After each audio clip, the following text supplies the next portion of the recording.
sure was a very nice man. Was he that mean to everyone?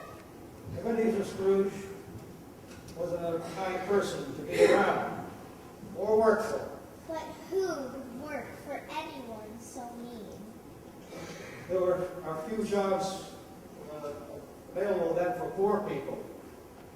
If you happened to be fortunate to have one, you did everything you could to keep it. Even to work for someone like him? Even to work for someone like him. Well, I'd never do it. I hope you never have to work for a person like Mrs. Scrooge. And if you become an employer when you grow up, say after you take over my business from your father, I hope you will treat your employees with respect. I will, Grandfather.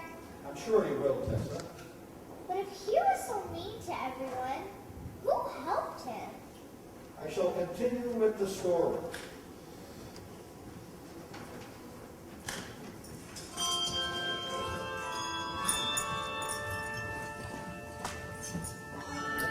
Ye merry gentlemen, let nothing you dismay. For Jesus Christ our Savior was born upon this day, to save us all from Satan's power when we were gone astray. Oh, tidings of comfort and joy, comfort and joy. Oh, tidings of comfort and joy. And our heavenly Father, a blessed angel came, and unto certain shepherds brought tidings of the same. And there to Bethlehem was born the Son of God by name. Oh, tidings of comfort and joy, comfort and joy.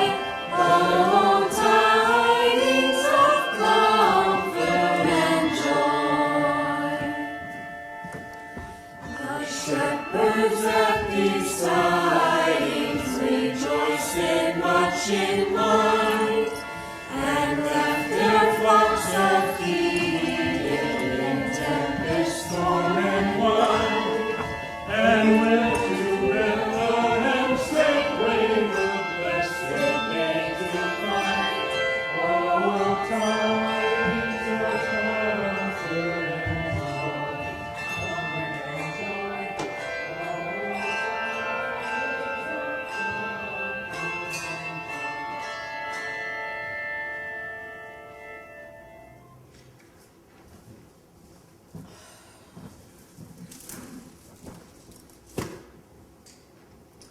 15 years.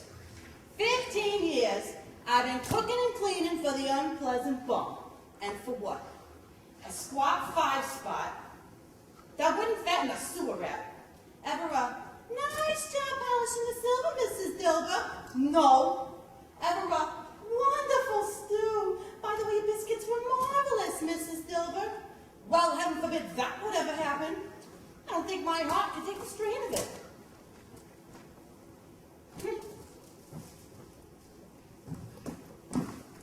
And perish the thought of a Christmas bonus.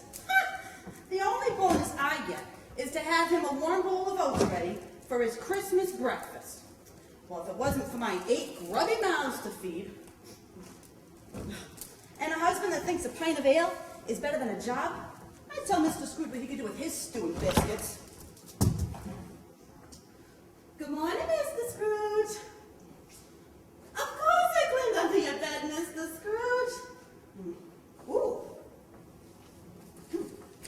Merry Christmas to me.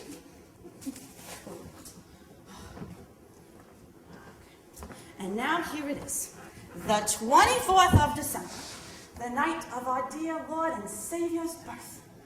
And he wants me to make him stew.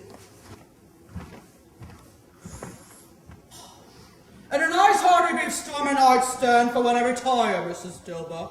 Well, beef stew indeed. That idiot wouldn't know beef stew if it bit him in... mutton for him. And a pork rib at that. My butcher knows. A bag of old mutton for the skinflint, and the rest of the supper allowance. And glorious beef for me. Pick a few moldy turnips.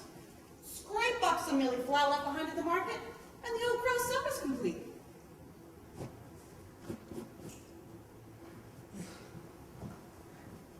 Now, some think it's stealing, but I'm just taking my mother's advice.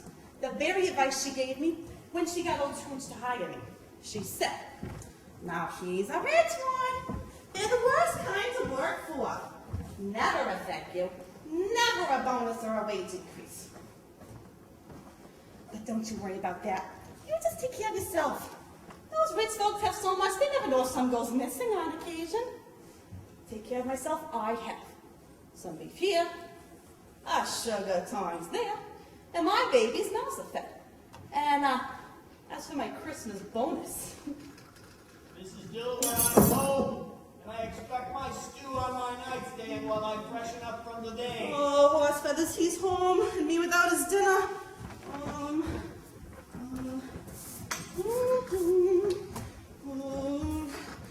Yes, Mr. Scrooge.